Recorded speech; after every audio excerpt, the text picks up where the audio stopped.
Howdy everybody, and welcome into the newest edition of UMass Sports Weekly. You may not know this, but we are your number one source for all things UMass sports.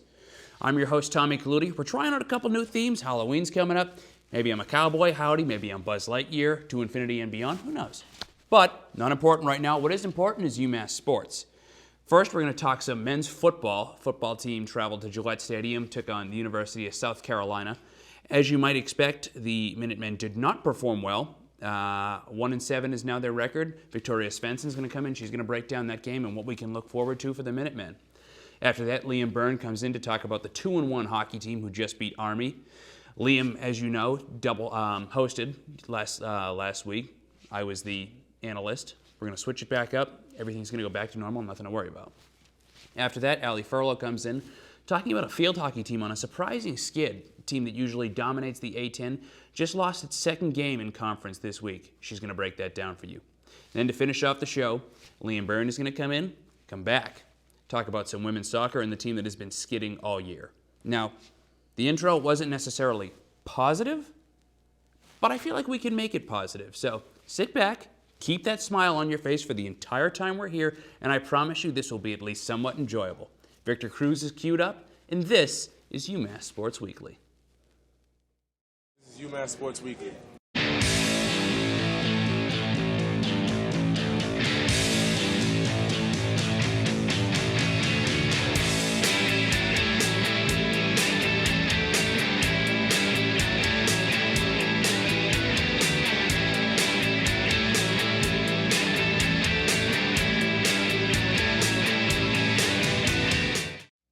And welcome back in from the intro. The UMass football team took on the University of South Carolina, a team without Steve Spurrier as their head coach, also a team in the SEC that has been fumbling and stumbling of late. Although they may not be the Power 5 conference team they used to be, they still got the upper hand on the Minutemen, winning 34-28. I'm here with Victoria Svensson. Victoria, first thing I want to ask you, we just talked about, I said Power 5 conference. They've played 5 of these teams, I believe, this season. Over the past 2 seasons, they haven't been able to come out on top in any of the games. Yeah. What were some of the keys in this game that you saw that allowed South Carolina to come out on top? Yeah, well, this game was the third game this season, specifically regarding SEC, that the UMass Minutemen have held their own. Mississippi State, Florida, and now USC. So the first half was really the struggle for the Minutemen. On the opening drive, USC marched down the field, scored a quick touchdown, and then UMass got the ball back. Our opening drive, we were ready to go. And Adam Brenneman fumble resulted in another Gamecocks touchdown. So they were quickly up 14-0 with a little over 8 to go in the first quarter. So second quarter rolls around. UMass finally gets on the board, 14-7.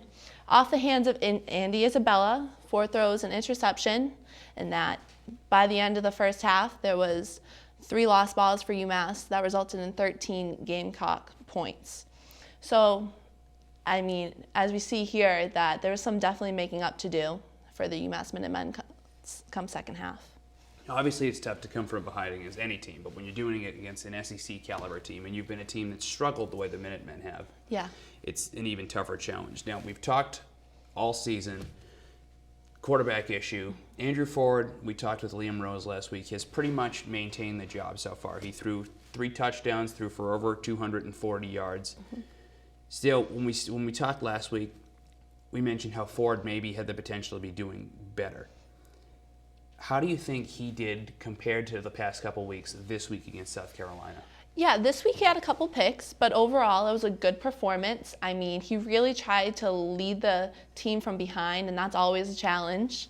So he threw for 47.6 completion, but last week it was about over 70%. So he definitely was down a little bit, but he still threw for 3 touchdowns, and he had a rushing touchdown of his own.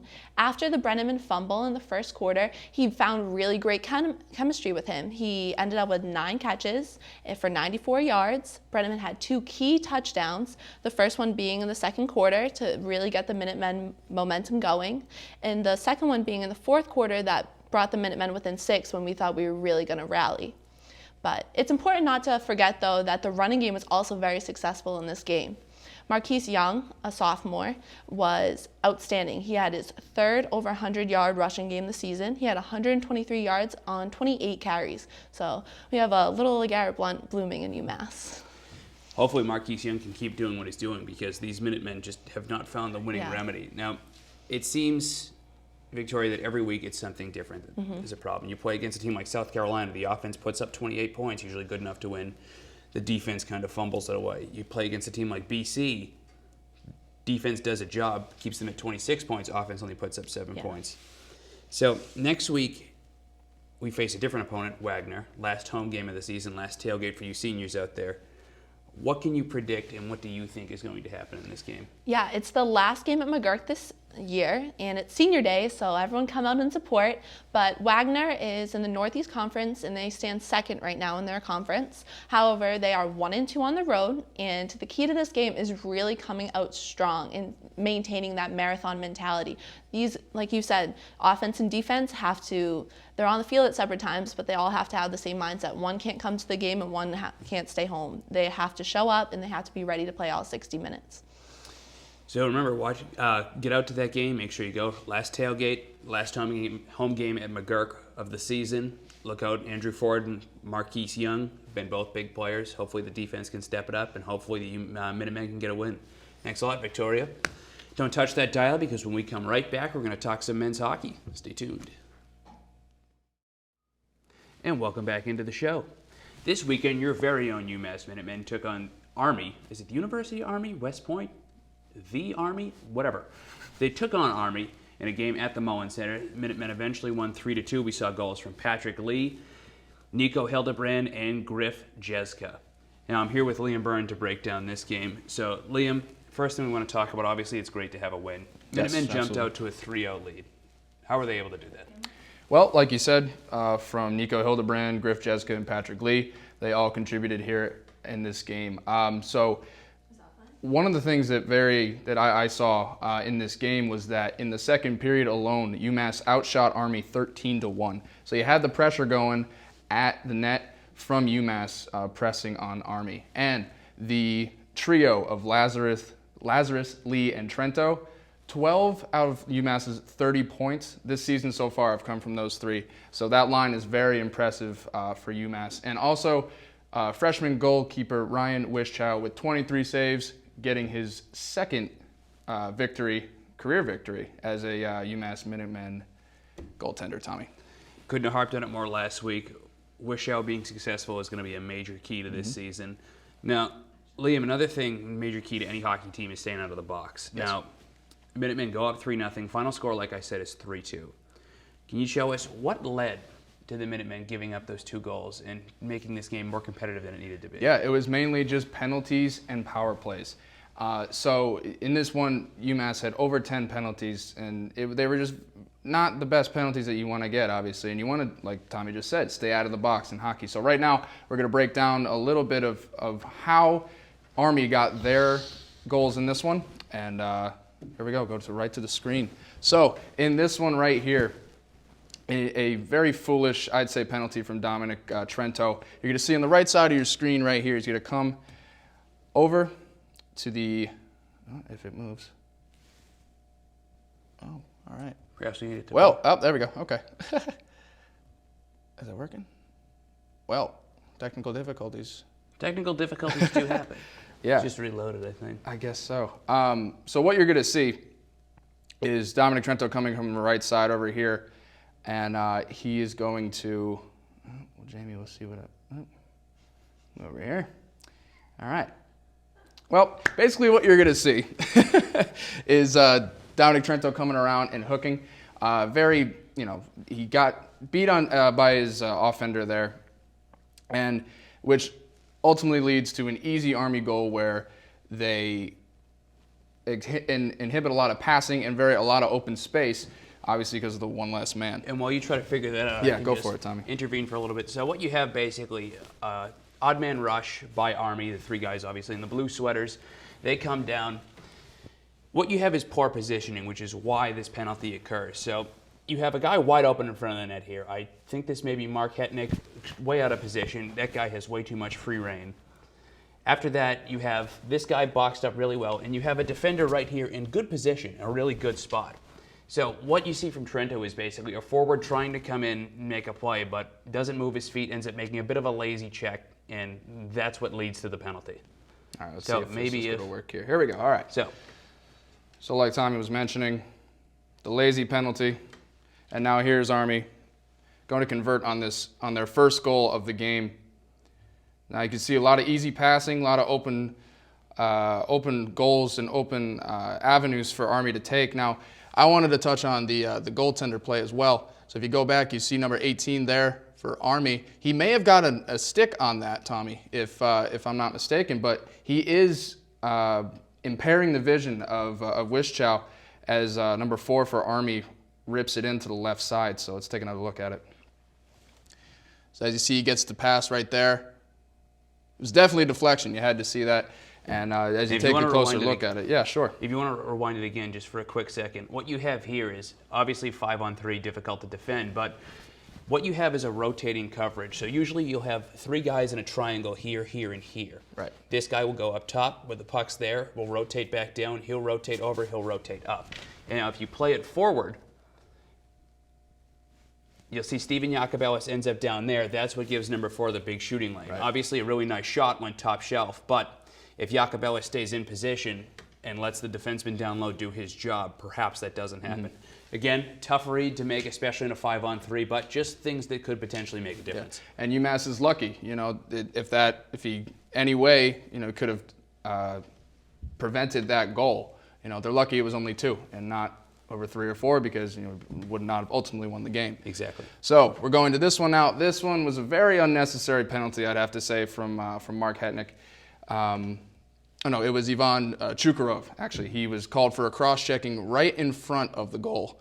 So let's take a look at it here. Now, as you can see, number 13 there, easy call, right after the whistle, if you heard the audio, and then tries to get up again, another cross-check. It's those kind of penalties that lead to foolish play that the Minutemen kind of had towards the end of this game. Now, Liam, some people will argue you're protecting your goalie, someone takes a hack at him. Would you say... Now, was it the first hit that was called immediately and then Yes. the second was given? Yeah, the second one was given. So would you say that's just a soft call by the officials, or that's just a full... I mean, hockey rules, you don't let that happen to your goalie. That's true. I think in respect to Chukarov, he was backing up his goalie there, but the second shove was highly unnecessary, I'd have to say. I would agree with that. So it would have to lead to another Army goal, and 2 minutes and 44 seconds of power plays was 2 goals. And it's a very short amount of time because once the first goal went in, they went to the center, faced off, and another goal. Another penalty, and then another goal. So now here's the second goal from Army. So once again, a little more space out there, obviously, but a deflection leads to another top left shelf for Army there. So Tommy, as you can see, the penalties are going to be a factor for this Minutemen team going into tonight's game against Quinnipiac, and also against UNH and Boston College this weekend as they open up Hockey East. So, William, thank you very much for the video breakdown. welcome. Always appreciate Yes. it. Sorry for the technical difficulties, folks. You're all college students. Laptops can be difficult.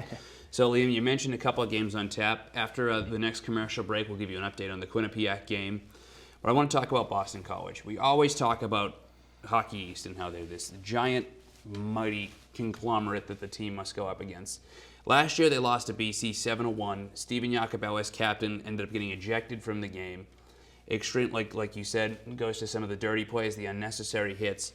What are we looking forward to against BC, and can we compete with them? Yeah, it's always going to be a heated rivalry against BC, Northeastern, BU, all those tough hockey schools because we've been on the back burner for so long. But I think this year, with Greg Carvel and new players, Johnny Lazarus, this line here for UMass doing so well of Lee and Trento, and even from guys like Hildebrand, freshman coming in and getting his first career goal. So I think since UMass has been on the back burner for so long, and we have started a new era here for UMass hockey, I believe that it'll be more competitive, and I am hoping that we can compete this year with powerhouses like BC, Tommy. And not to damper the mood, I just found an interesting stat earlier today. Once the Minutemen, they started off 6-3-4 last year with a couple Hockey East games sprinkled in. Once the Hockey East play picked up right before the Christmas break, Minutemen went 1-14. Yeah, that was definitely over the winter. Key so step, yeah. It's obviously going to be extremely important to get off to a great start. Thanks a lot, Absolutely. Liam. You'll be back for some women's soccer, so right. you stay tuned. But also, you guys stay tuned because Allie is going to come on and talk about maybe the best team on campus right now, the women's field hockey team. Live update for you from the Minutemen's game. They are playing at Quinnipiac tonight, currently with 7:41 left in the first period. They are down 1-0. Now, Quinnipiac, number 6 in the country. Going to be a difficult win, but we'll keep you updated throughout the rest of the show. From ice hockey to field hockey now, we're going to talk about the women's field hockey team. This team had a couple of games this weekend, but the one we're going to talk about, they took on St. Joseph's, an A10 opponent, fell to St. Joseph's, ended up losing that game. Something the Minutewomen don't usually do, especially at this point in the season. Now we're here with Allie Furlow, our field hockey analyst. So, Allie, the team is 10-7 overall. They've lost 2 games already in the A10. Over the past 3 years, their record in the A10 has been 7-0, 7-1, 5-2. So, we get a tough loss on Friday against St. Joseph's. How did the team do in this matchup? Honestly, Tommy, this matchup should have been a win for the Minutewomen. I don't know if it was the heat and the overtime that put them out, but they honestly shouldn't have lost this game. If we take a look here at this graphic, the stats of the Hawks and the Minutewomen match up pretty evenly. You can see that really the only difference is that St. Joseph's got that goal in that third goal in the 76th minute. But 18 to 16 shots with UMass up on the 18, 9 shots on goal by UMass, 10 by St. Joseph's. They both had 7 saves from their goalies and 7 and 8 corners. So I really think, like I just said, the Minutewomen really should have won this game, but maybe it was something with heat, maybe it was the excessive amount of time, but they shouldn't have fallen the way that they did. So 3-2 losing to St. Joe's puts them still in decent position in the conference, but obviously something we need to look at. Now, they quickly bounced back. They played LaSalle, obviously, again, not a powerhouse, but good enough team for the Minutewomen to get back on track with. So, Allie, what are some of your takeaways from that game? So I think that one of these key takeaways is the defensive line that Amy Robertson puts in and the offensive line that she puts in. Selena Hawks and Sarah Hawkshaw, powerhouses on the offensive line. I say it every week as well. Kalina Laughlin, Melanie Krusch, and Shauna Rankin-Byrne in the back dominate the defense and really help out Emily Hazard with those goals. So I really think that if Amy Robertson keeps putting them all in as starters, they shouldn't have any problem against any other opponents that they face. So, Allie, if we're going to look forward, Minutewomen, face their last A10 opponent coming up this week. Tell us who it is and what we need to look forward to. So this Friday, the Minutewomen will be playing the Lock Haven Bald Eagles. My favorite team name. They are 9-7 overall, 4-3 in A10, and they also have a losing streak of 3 games. Away, their record is 5-3, so maybe they can come out with it. But I really think that the Minutewomen should win this game. And like I say every week as well, if they just come out with the same tenacity, have that offensive line, have that defensive line, get those corners, they really shouldn't have any problem and should get a pretty high seed in the A10 championship. Well, there you have it, folks. You have a team that has the ability to win. Again, 10-7 with some losses against ranked opponents. So no slouch losses here, but tough loss to St. Joe's and the rest of the A10 schedule looking forward. We'll keep you updated on where they go and where they finish up. Thanks a lot, Allie. When we come back, we're going to finish off the show and talk some women's soccer. And welcome back into the show. The women's soccer team in the past week had 2 games. First, a 0-0 tie, again that went into double overtime against Duquesne. We have another game we'll talk about later, but first we're going to bring in Liam Byrne. Liam, overtime games happen a lot with this team. And although overtime is thrilling for this team, it tends to be more heartbreaking than exhilarating. So just give me what you know about this game so far. Yeah, entirely, Tommy. The game wasn't so thrilling. I didn't show up on time, but from what I saw, it wasn't the most exciting game. Like you said, these girls have been ending their games mainly in overtime, and either come out to a loss or a tie. You hate to have a double overtime tie because that's 105 minutes that you're playing of soccer. It's strenuous on the legs. It has to be, right? Yeah, Has gotta be bad for the lower Yeah, body. exactly. Can't So be good. going into this game, the Minutewomen had a good opportunity against Duquesne, team who's not really up there in the A10 standings as UMass is. So as Tommy said before, the Minutewomen ended up with a 0-0 tie, but the defense was also a good. We always touch on the defense, right? Always have to touch on the defense. We'll get to more of the offense in their next game against VCU, but Cassidy Babin, of course, playing well as always. We always talk about her, and it's just how that game is a strictly defensive game, very aggressive as well. So that's how the Minutewomen fared against the Dukes of Duquesne, Tommy. Well, later in the week, the Minutewomen took on VCU at home, and Liam Byrne, right here, was there with the story. The UMass Minutewomen play host to the Rams of VCU, seeking their first A10 victory of the season. A sunny and windy senior day at Rudd Field as we show you the Minutewomen preparing for this matchup.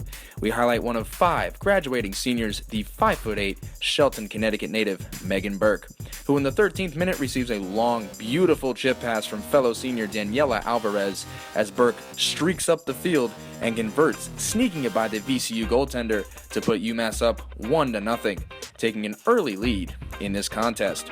That would be Burke's second goal of the season. Now, we head to the 38th minute, where junior Gabriella Kenyon is able to kick the ball out of the scrum in front of the goal to extend the Minutewomen lead to 2. Kenyon with her 3rd goal on the season.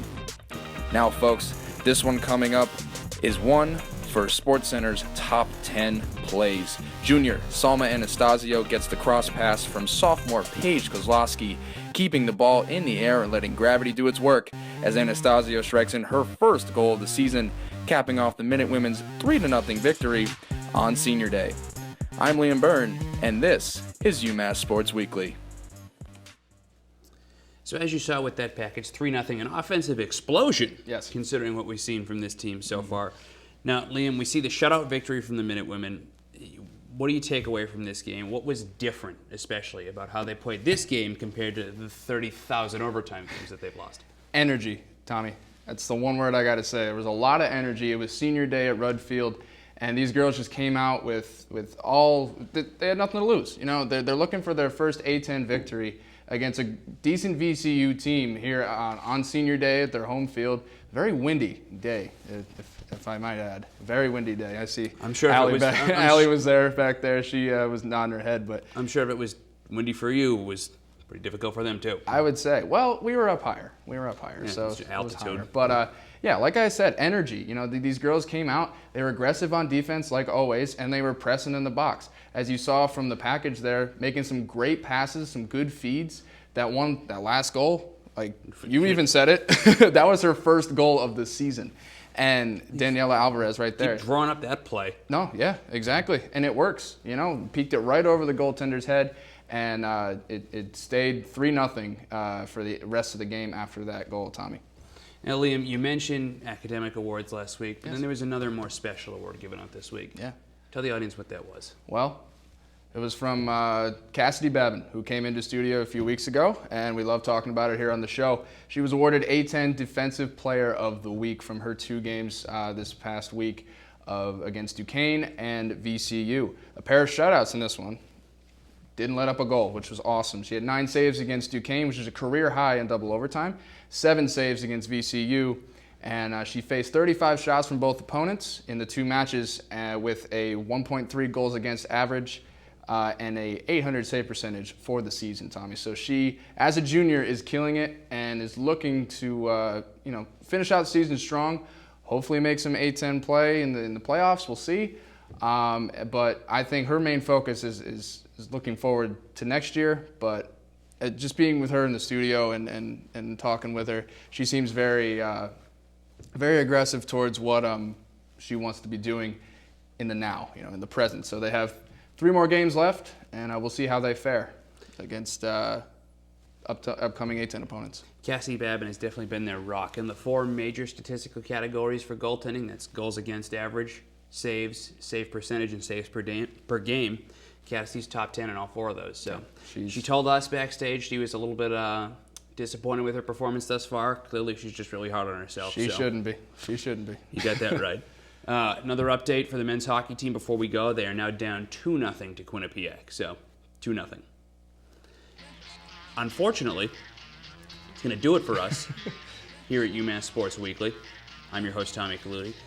Again, we got a lot of great stuff for you. It's not just the show. It's never just the show. Never. We got Twitter, Facebook, Snapchat, Instagram, Periscope, Facebook Live, Vine, everything. You can find us everywhere. It's like we're the FBI, except, no, we're not the FBI. But still, you can find us in a lot of places. You really should keep up with these teams. Minutemen have a big weekend for hockey. Minutemen have a big weekend for football. Have a great week, UMass. We'll see you back here next week.